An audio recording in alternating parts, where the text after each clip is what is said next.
Hey, it's Lou, and here's the thing. The media industry is having a credibility problem. According to a well-respected poll, media is now the world's least trusted institution. In the United States, partisan politics have a lot to do with that. But in Mexico, it's not ideology that influences the media, it's money flowing from the government. And it begs the question, without an independent press, is Mexico a democracy? In Mexico, corruption is built into the economics of the media industry. Dario Ramirez, the communication director of Contra la Corrupción, explained to me that the biggest advertiser in Mexico is the government. In fact, at least half of local media budgets come from government advertising.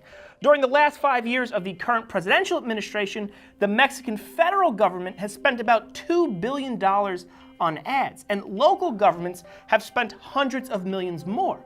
Now, this puts publishers in a really tough spot. In order to stay in business, do they have to avoid criticizing the politicians that control that large amount of ad money? The answer, according to several experts I spoke to, is yes. Consider this shady example. The Columbia Journalism Review reported that one Mexican publication, Proceso, received more than 74 pages of federal government ads in 2006. Then it ran a bunch of negative articles about President Felipe Calderón. By 2009, it was getting only 7 pages of federal ads a year. This soft censorship has a chilling effect on the type of hard-hitting investigative journalism that holds powerful people accountable. And media owners have learned to play the game and profit from it. As this report points out, quote, many Mexican media outlets have become addicted to public money.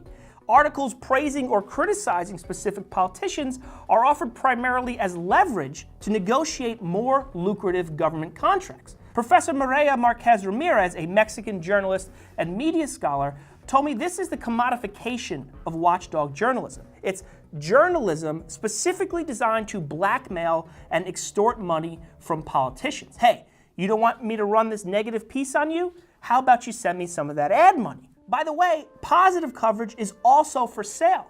A Mexican politician showed Bloomberg several glossy pamphlets she got from at least 4 different media outlets that were trying to sell her things like friendly interviews. And it's not just media owners that are enriching themselves through these arrangements. Some individual journalists are starting to sell their integrity too. Professor Marquez Ramirez told me several prominent reporters are setting up their own independent websites so that they could directly receive government ad money. And others just take bribes. That's why many writers and media outlets have no steady ideology. They'll just embrace the policy of the highest bidder. Also, it's important to note that many Mexican media companies are part of conglomerates that have a variety of business interests. So conglomerates that use their journalism arm to praise the people in power are often the beneficiary of lax regulation and special loopholes in the law. Consider the relationship between Mexican President Enrique Peña Nieto and Televisa, by far the most impactful television station in Mexico. Every expert I spoke to, many of the reports I read, said Televisa went out of its way to support Peña Nieto during his rise to the presidency. Dario Ramirez called him a made-by-TV candidate. The Guardian ran an expose that presented evidence that Televisa executives secretly worked on the Peña Nieto campaign. And Professor Marquez Ramirez said Televisa's coverage of his wedding in particular was fawning and excessive. A marriage, coincidentally enough, to one of Televisa's biggest soap opera stars. By the way, because that soap opera star was previously married and Mexico is a super Catholic nation, Peña Nieto had to travel to the Vatican to get permission to tie the knot with her. Now, for what it's worth, the Peña Nieto administration refutes the idea that it has a special relationship with Televisa. Hayan construido esta leyenda de ser candidato a un medio. No lo soy.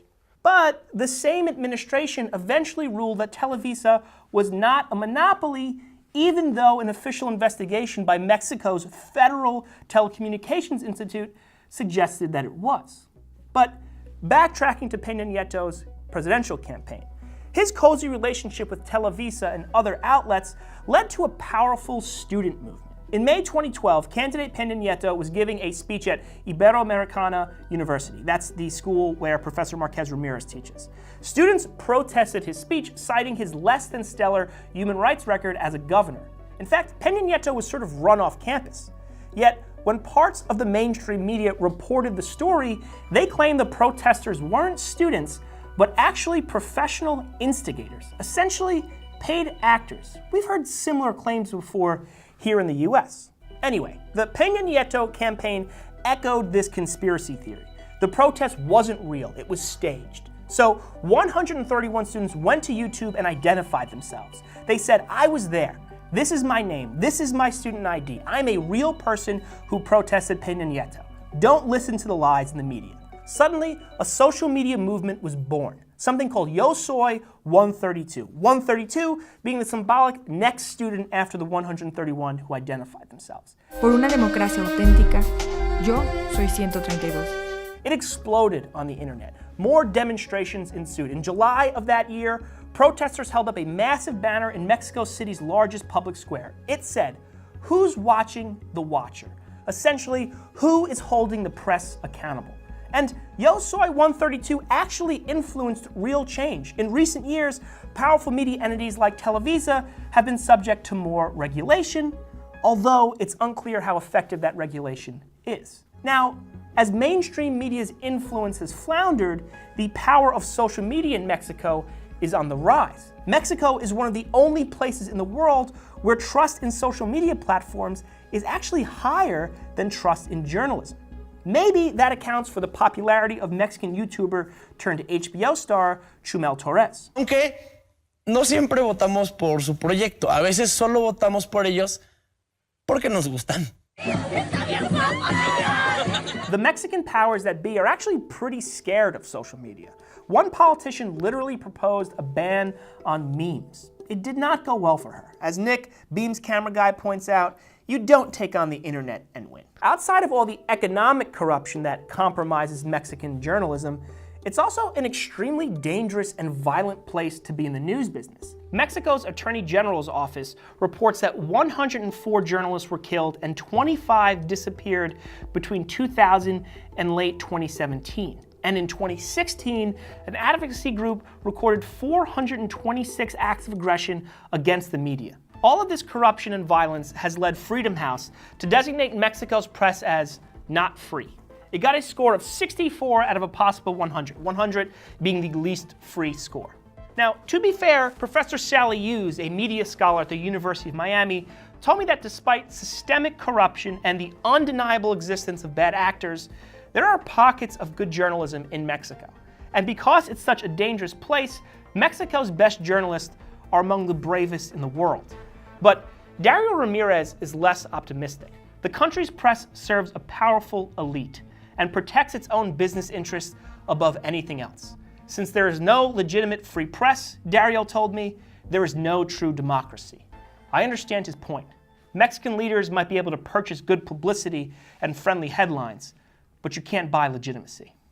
Okay, I'm gonna go live my life. Güerita, vente, vamos a quemar, para que me ayudes estas piñas a cargar. Tararararararara.